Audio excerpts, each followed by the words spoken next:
Thank you very much for the kind words. Thank you, MaGIC, for having me. Very excited to be here in Kuala Lumpur. I'd like to say hi to my team sitting over here in the middle. Just so I know, how many of the folks in the room here are entrepreneurs, just by a raise of hand? And how many are trying to be entrepreneurs? The rest of us. Very good, very good. Well, look, I'm going to spend the next 30 minutes just talking about three topics. First, we'll tell you a little bit about Moneyline. We'll tell you about, what we do in the U.S. I'm trying to just get this slide working. There we go. Some technical difficulties here. Perfect. Yeah. Thank you. So this is going to be interesting because this isn't working, so I'll have to keep going like that. But excited to be here. Thank you again for having me, MaGIC. I'm going to spend the 30 minutes that I have here on three topics. First, we'll talk a little bit about what we do at Moneyline, what our vision is, how we started, how we got here.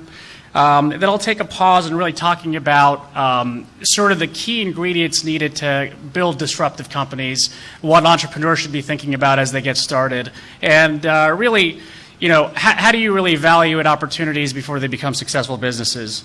And finally, I'll share my thoughts on the Asian markets and how we live in an extraordinary time where entire business models are being rewritten. There's a secular trend right now where because of what all of you have in your hands, mobile devices, which are supercomputers, we have the ability for the next 10, 15, 20 years to build very transformative businesses. So it's an exciting time to be an entrepreneur. So without further ado, Moneyline is a US-based, data-driven mobile finance platform.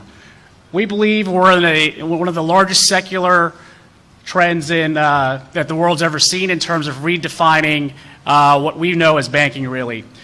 One of the main things that we've done is we've rebuilt machine learning-based risk selection technology. So in the U.S., if you think about the U.S. market, banks really have the banks have been really affected by the credit crisis. So what Moneyline does is it uses alternative data to build algorithms that ultimately decide if individuals have creditworthiness. So we're an online lender, but overall we're a mobile finance company. We're adding about 2,000 users a day on our mobile finance platform. We have over 800,000 registered users. By the end of the year, we'll be over 1 million, and we're projected to be over 3 million by the end of 2017. So exciting times for that. Our vision globally is to build mobile finance platforms for local markets, and we'll talk a little bit about that a little bit later in the presentation. So one of the key ingredients that I think all the entrepreneurs that raise their hands will realize is really coming up with the right team. And if you think about everyone we have here, I spent a lot of time in finance, but really the way that we were able to build a scalable business was because we were able to put a team together that had complementary skill sets. So Chiman Fung, who's sitting over here, is my CTO. He's from Kuala Lumpur. And in 2013, when we really thought about, why start Moneyline, we saw an opportunity where the U.S. banking system was broken. After the credit crisis, really the banks were on the sidelines from lending to consumers on an unsecured basis. So we saw an opportunity really to marry big data, machine learning, analytics with traditional finance. So that was really how we've been able to scale Moneyline. Chi Fung has been called one of the godfathers of machine learning. He's got a very strong big data engineering background. All of the skill sets that are complementary with what I was doing in my previous life as an investment banker. I can't write a line of code, but having a partner like Chi Fung was really the reason we were able to build a strong technical team. And by the way, we have a strong presence in Kuala Lumpur. We have a 30-person team. A lot of the guys are sitting over here. And it happened by accident. It happened through a conversation with Chi where we said, hey, look, we need an engineering talent. He happened to be here, and he hired the next guy who's sitting next to him, Kai, and he was our first employee, and that was really the start of Moneyline as a company. So really building that team is probably the thing that entrepreneurs in the first stage of thinking about business formation should really be thinking about. The next part of obviously building a company that we as Moneyline really faced was picking the right investors. This is probably the hardest part of the entrepreneurial journey. Investors can come in all shapes and sizes. They can come as high net worth individuals. They can come up as private equity firms. They come as angel firms, VCs. So we actually have been very lucky to have a very good universe of investors from both Silicon Valley, from the East Coast in New York, as well as global banks like Macquarie, and we just announced a deal with them last week. So we're excited to have a good group of investors. But really picking that right group of investor base is super important for early companies who actually foster a development. They foster sort of the building of the vision and ultimately creating good companies. So startups thrive on a common mission, and that's something that we, at Moneyline really spend a lot of time on, is what is our mission? So our mission is today, if you really try to boil it down into a few distinct words, is to build delightful mobile finance platforms that actually provide a lot of insight and value for our user base. So if you think about, what we're doing today, we're an online lender in the US. We're a personal financial management company. And finally, the other most important, the other important trend that we're seeing right now is that consumers want more than just an app that provides them a loan. They want more of an interface layer that provides them advice, that provides them more things to do right there, because we live in a world where data is so prevalent. We know so much about the consumer. How do we give them a better experience through, sorry, one back. Okay.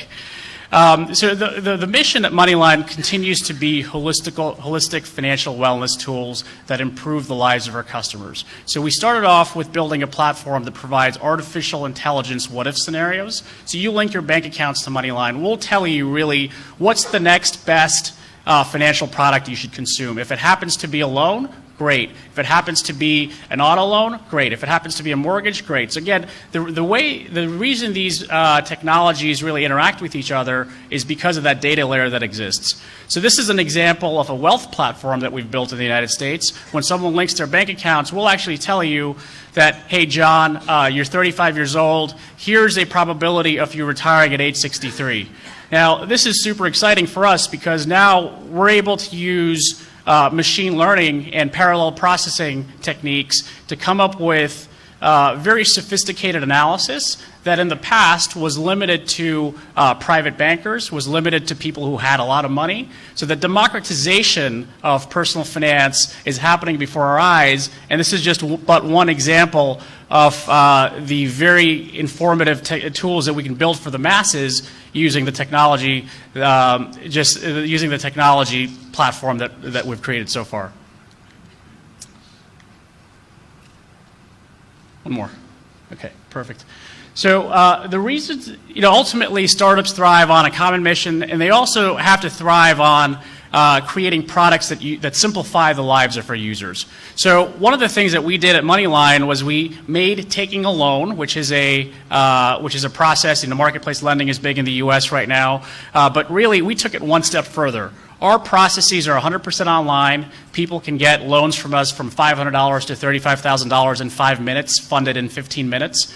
The banks can't provide that. So that's why users choose us. We're experimenting with incredible types of technologies, whether it's just taking a selfie and being qualified for a loan, whether it's getting endorsements to reduce your interest rate, whether it's using different types of social mechanisms to get better financial products. That's another example of a quick loan application. Thank you.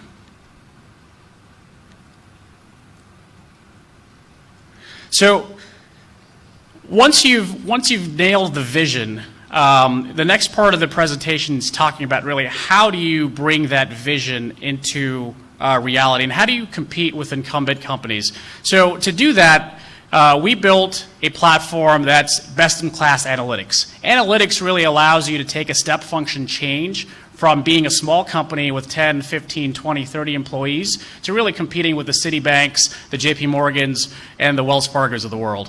So our first focus in 2014 when we started the company was to build a leading world-class analytics team, and a lot of the people that we hired initially were data scientists. They were PhDs in mathematics. They were statisticians. There were folks who can really use the advancements in machine learning to come up with insightful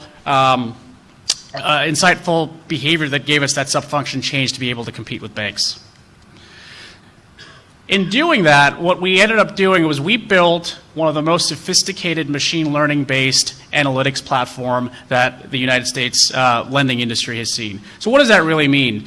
We started taking alternative data sources, about 8,000 variables from different sources. We scraped the internet for publicly available data. We went to alternative sources about, around fraud data, around telco data, around social media data, and we created what you see over here is an example of some of the analytics tools that our company has really pioneered over the last 2 years. One of the key technologies in addition that we built was using bank transaction data to predict how consumers will pay loans back. So our proprietary algorithms ended up outperforming a lot of the data bureaus that persist in the United States. And that really ultimately became one of our biggest advantages over the banks. And then we were able to take a lot of that data that we're consuming and displaying it and visualizing it and improving our processes ultimately to automate a lot of the decisioning.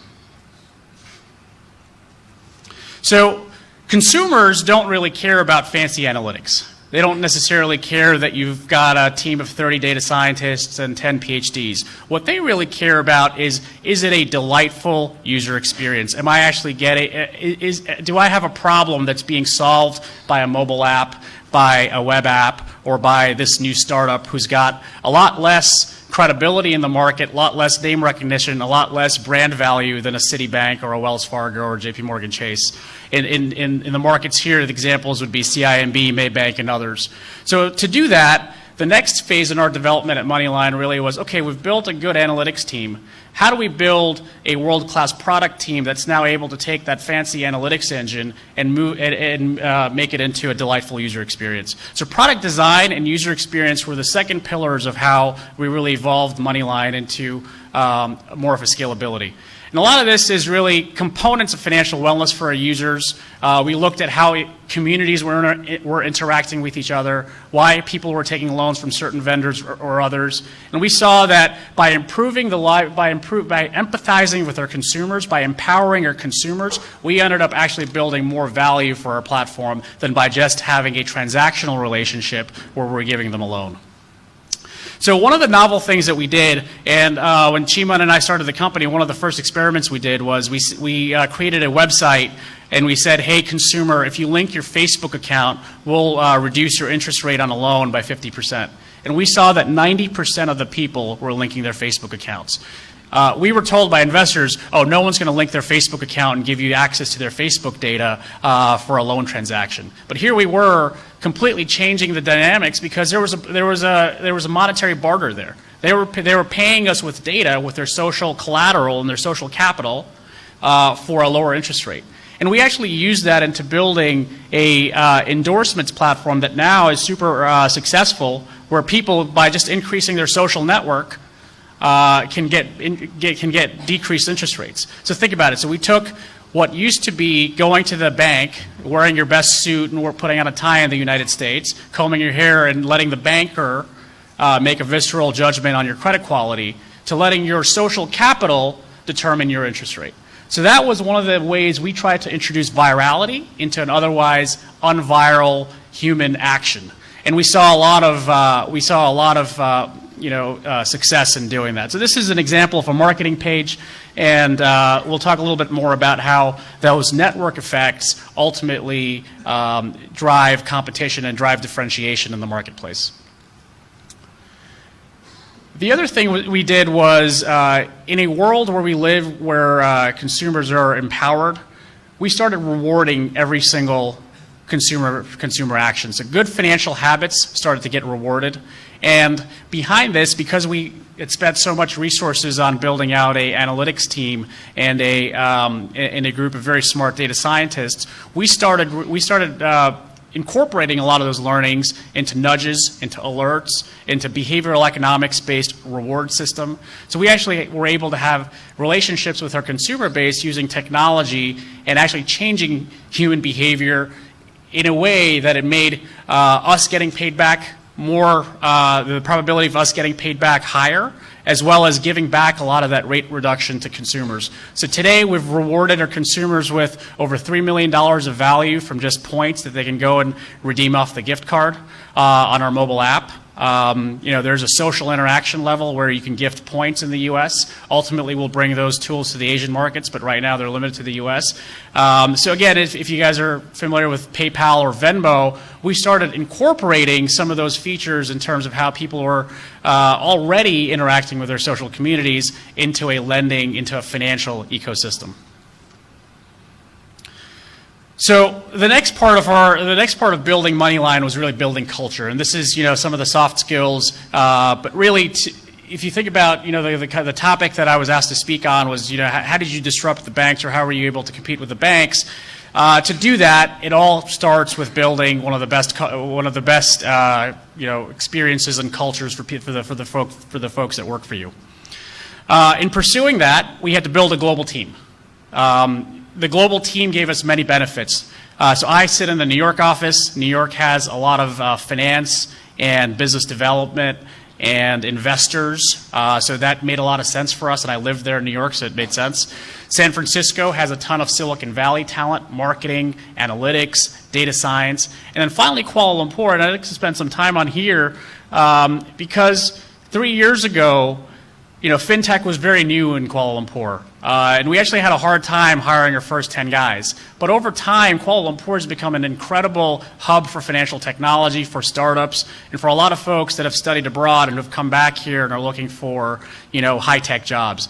So our commitment to Kuala Lumpur has been, for the last 3 years, we hire some of the best and brightest data scientists in the country. We have some of the best software engineers in the company. We're actually able to attract talent from the US back to Malaysia. So our office today is over 30 data scientists and engineers, and our plan for the next 12 months is to double that because we like the efficiencies and the scalability so much. The other thing we liked about being a U.S. company with a 12-hour time difference is whenever we go home at 7 p.m., the guys in the Kuala Lumpur office are actually coming in.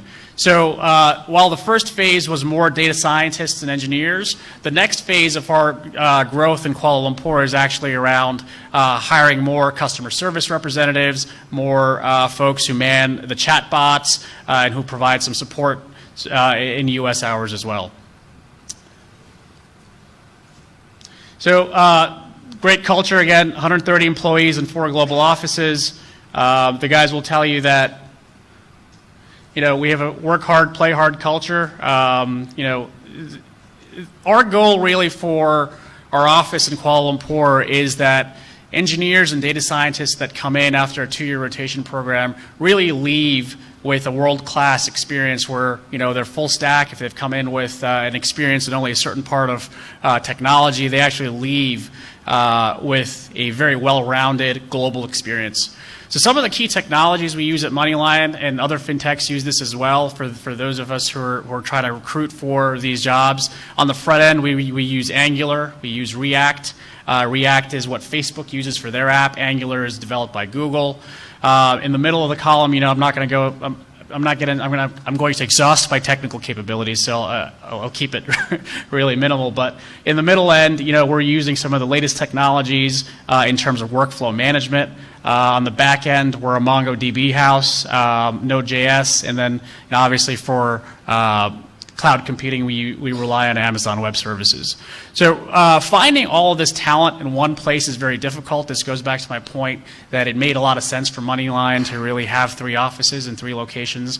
And we're able to fill talent, some in New York, some in San Francisco, and some in Kuala Lumpur. And the cross-pollination of ideas between the 3 offices builds a lot of value for us. So that was a little bit about Moneyline. we feel like we're in the heart of a lot of interesting things that are happening in financial technology and technology in general, and we feel really good about it.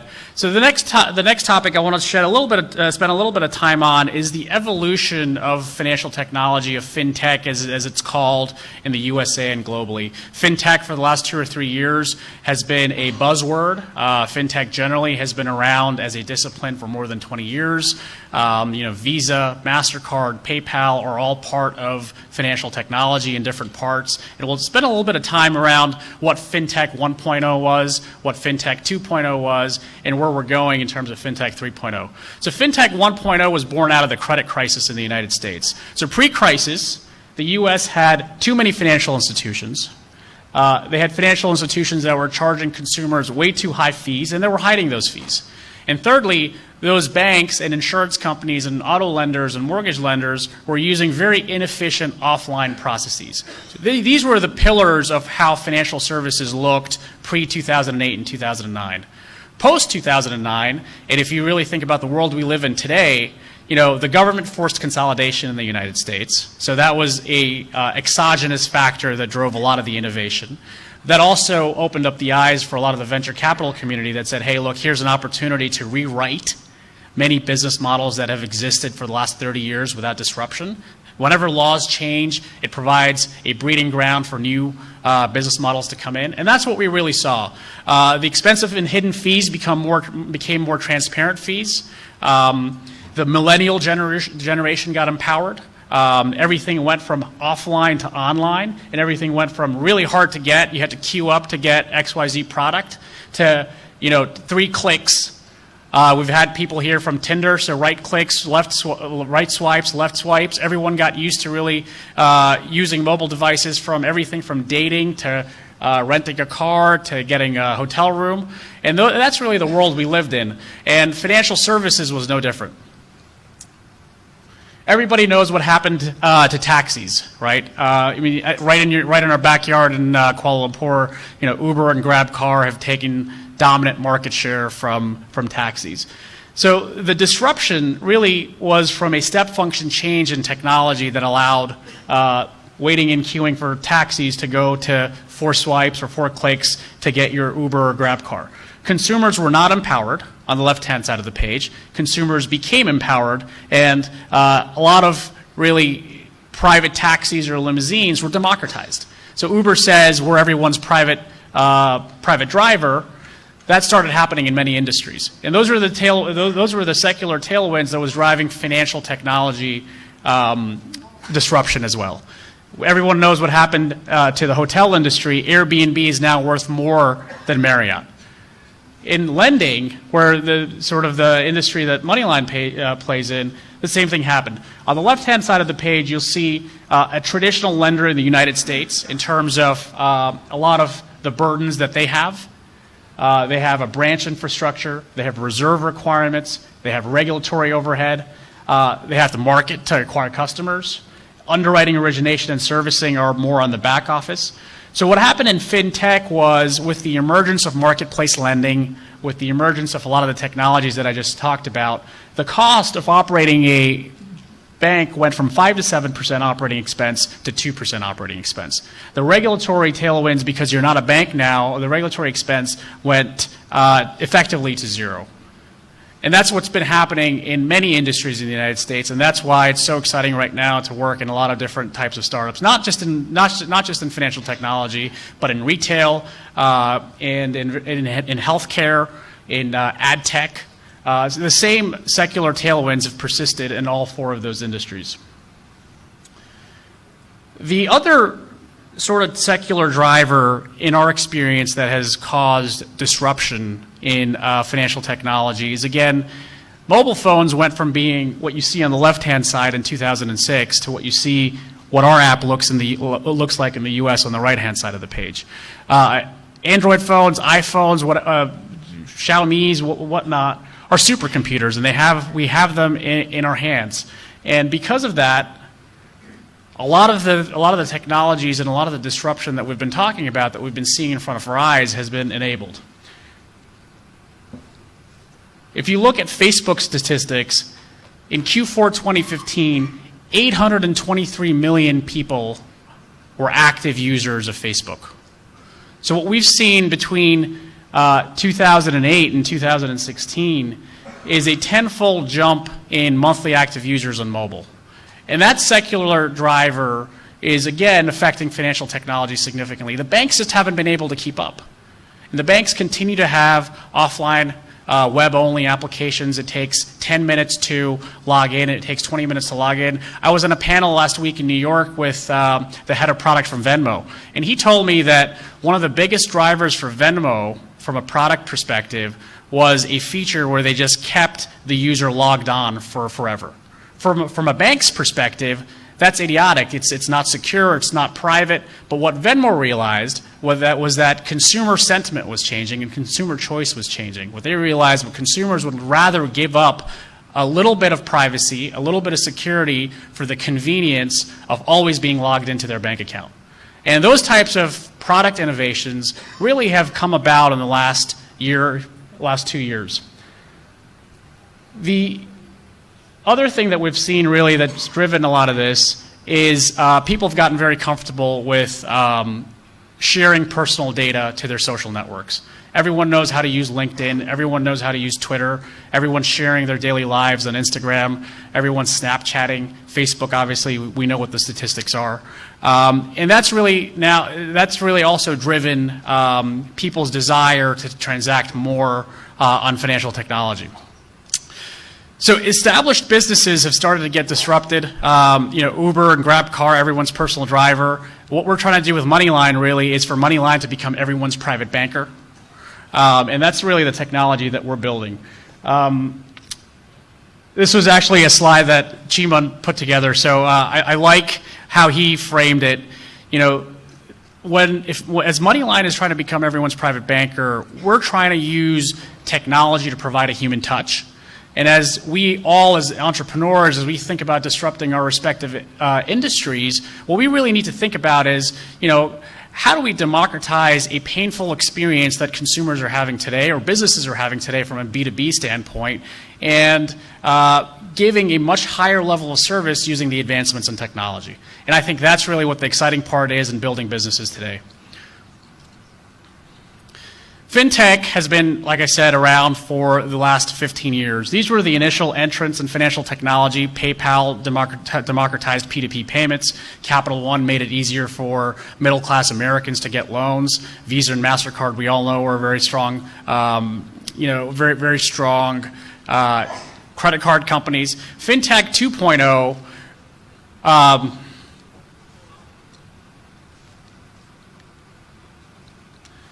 this is what Fintech 2.0 looks like.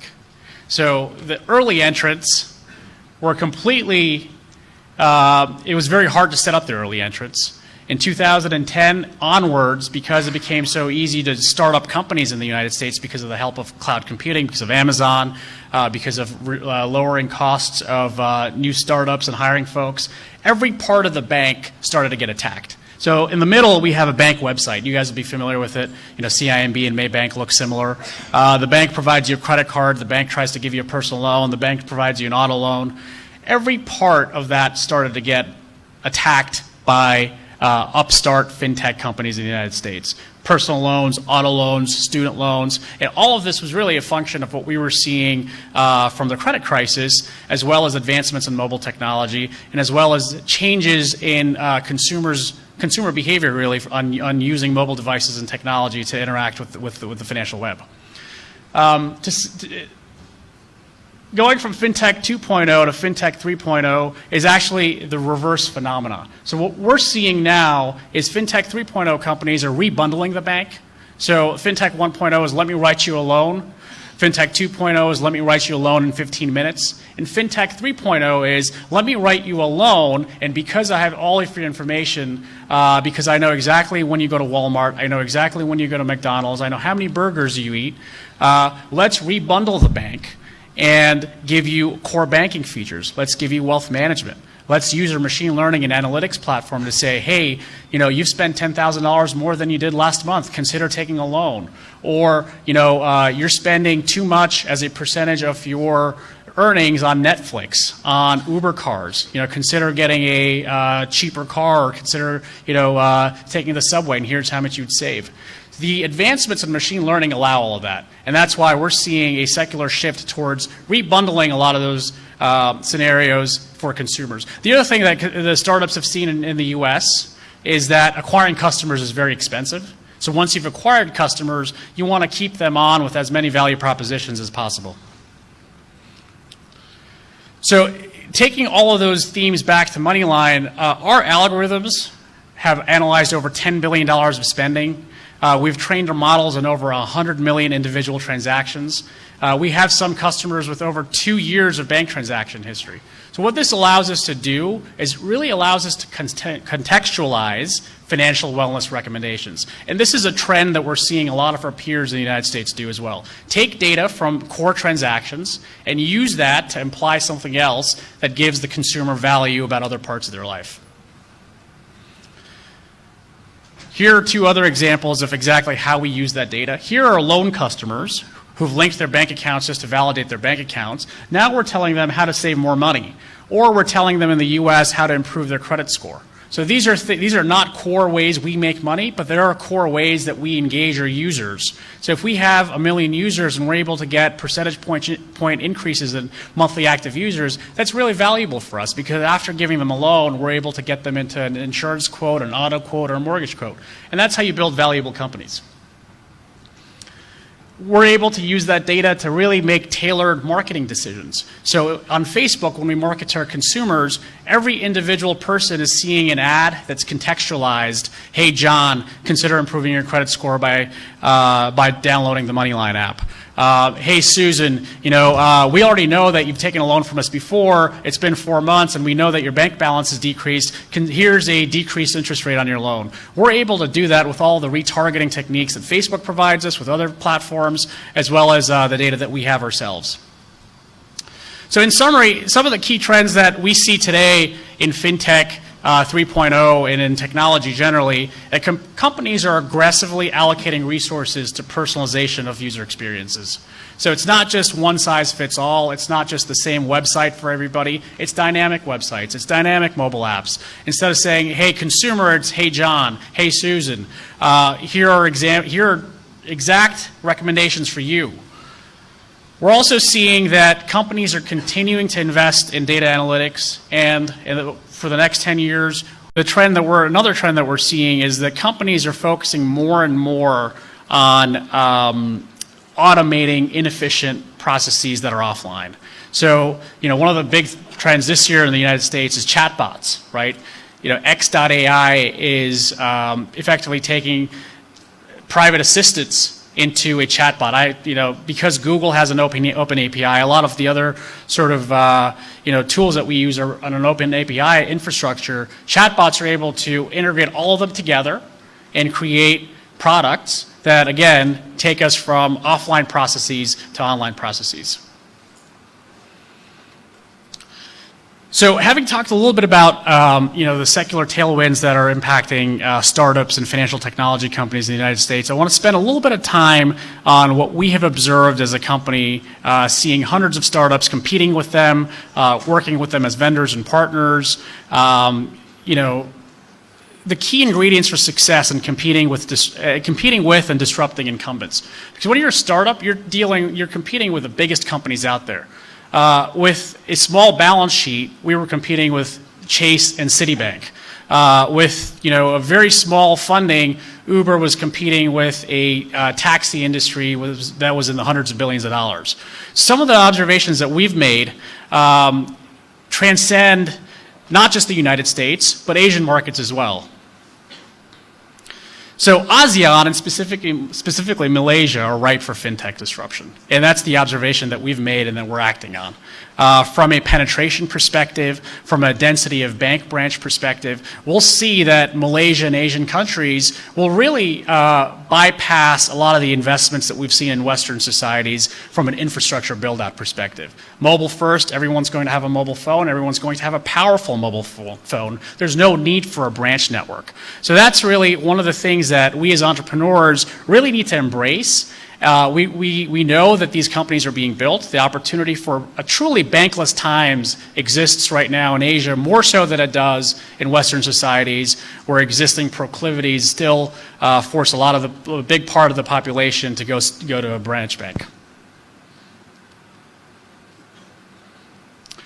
Asian fintechs are already setting the stage with advancements in technology. Choubey and I were in China a month ago, and we were blown away with the technology that some of the Chinese companies have built. Their facial recognition technology is second to none. They're able to use alternative credit scores. They know when there's a discord in a family because they're reading the text messages between husband and wife, and they're incorporating that data from a natural language processing perspective and capability into their credit scores. So they know that this person has a higher probability of defaulting on a loan because he just had a fight with his wife.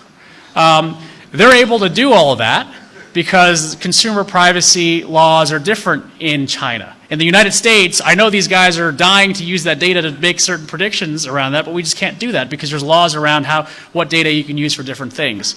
But that said, some of the companies that we've listed over here are super successful, and they're all amassing large war chests to acquire other companies, to buy more products, and to continue really dominating in the fintech space.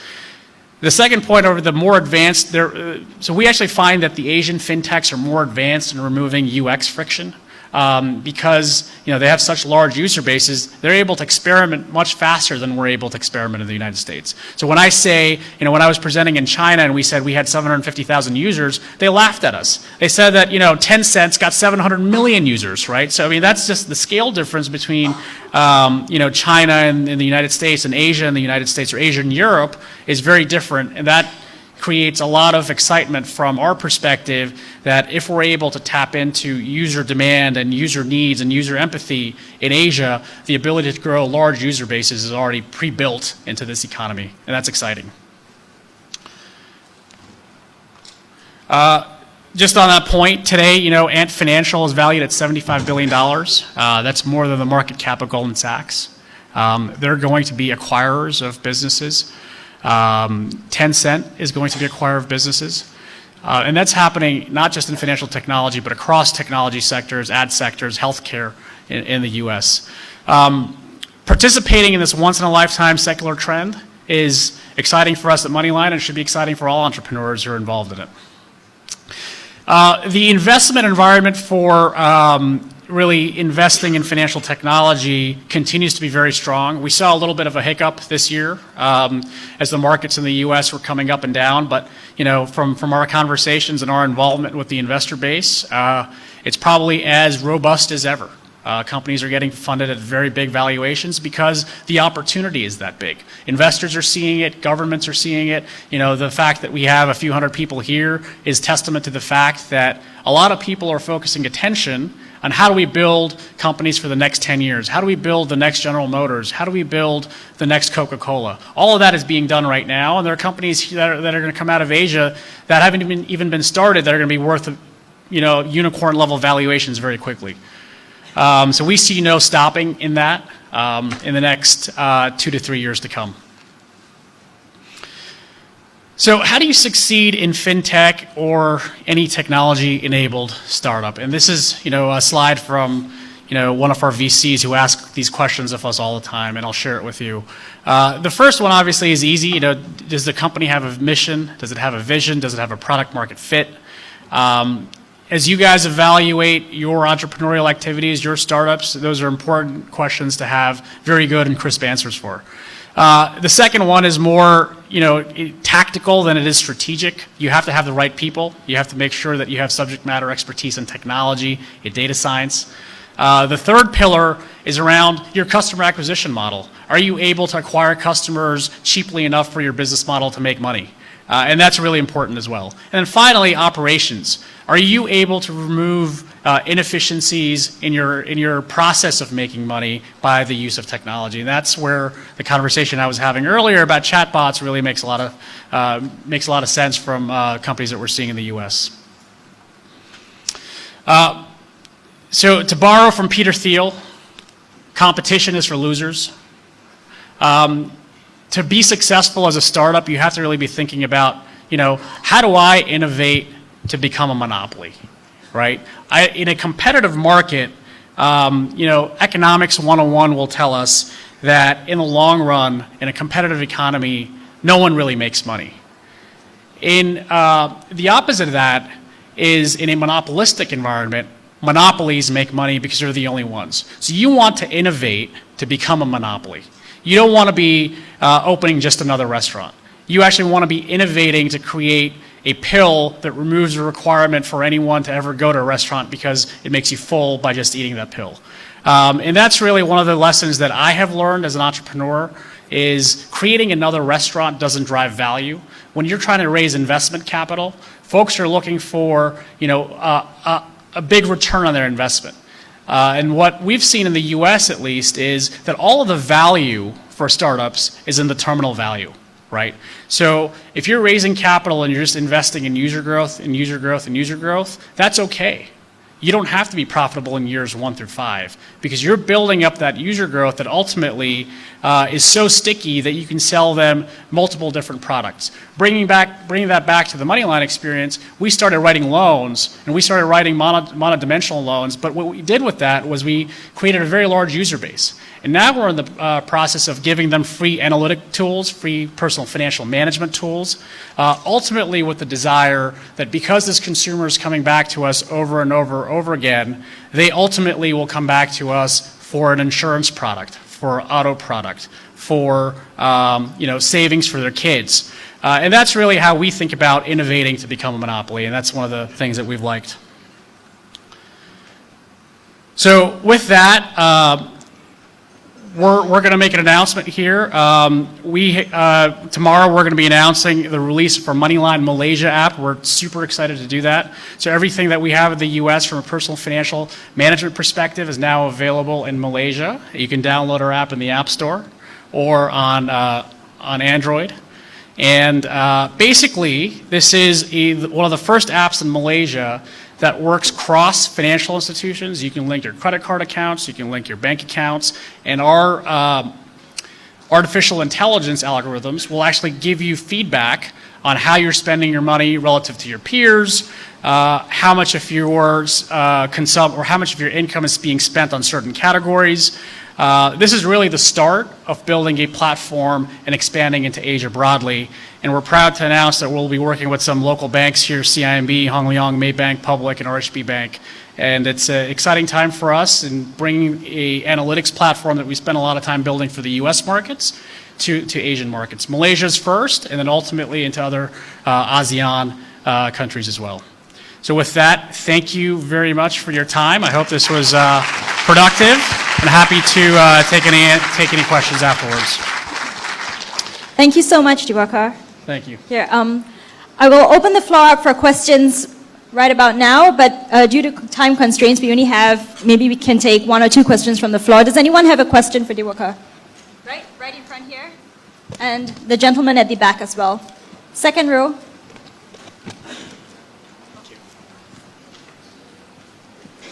Hello, hi, good evening. How would you guarantee the safety, the security of the information that you have taken from us? It seems scary. Sure, that's a very good question, and we spend a lot of time with the regulators answering that same question as well. So in the United States, we're licensed in all states that we operate in. We work with banks to actually make loans. So we get monthly penetration tests. All of our data is stored in PCI compliant environments. So in fact, the data security that we undertake is in fact much stronger than what most banks do. From a technology and security perspective, because we have so many vendors that we work with, requires us to have impeccable controls on who can see the data. All the data is Chinese walled off. No one can associate the data to any one person. So just like Google has all of your emails, it doesn't mean Google's reading your emails, right? It's anonymized. It's saying a male 34 years old who lives in New Jersey is doing XYZ. So similarly, when we look at that data on a meta level, we know trends. We can see movements in the American economy faster than the Federal Reserve can, but we don't know that Susan in Oklahoma is eating at Walmart, eating at Burger King. We know that a lady who's 34, who's a teacher, who drives a Honda Civic, is eating a burger in Oklahoma. So that's how we keep that data partitioned. Thank you. And another question from the lady right here.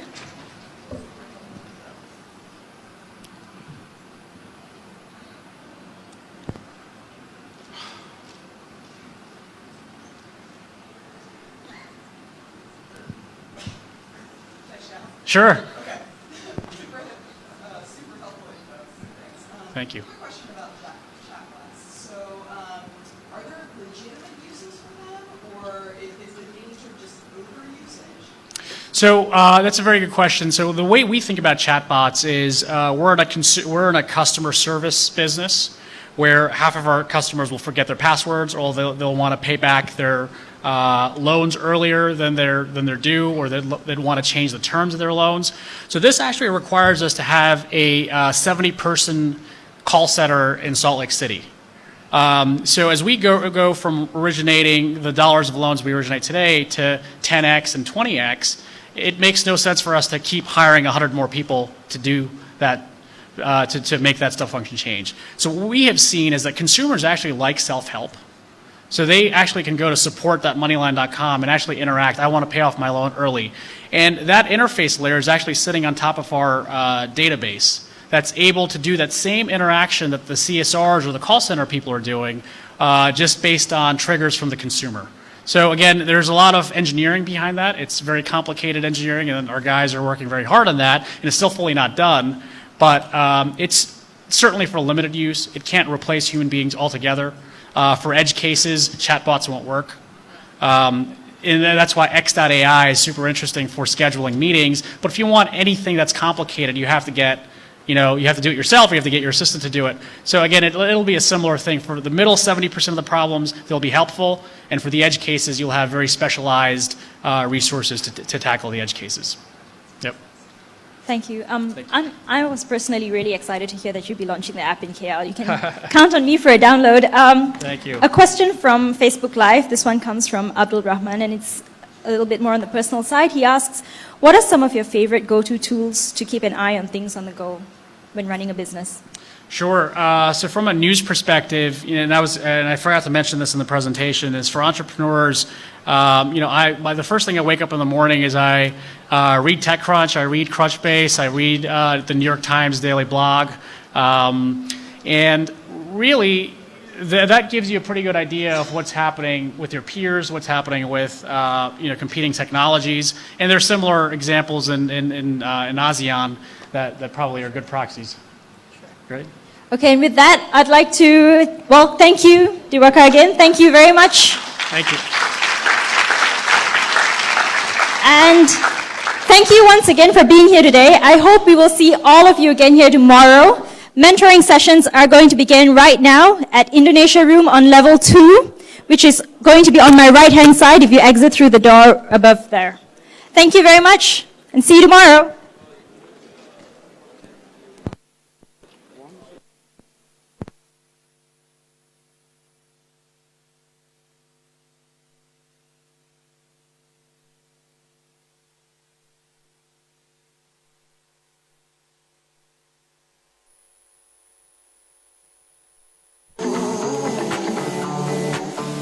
I was waiting.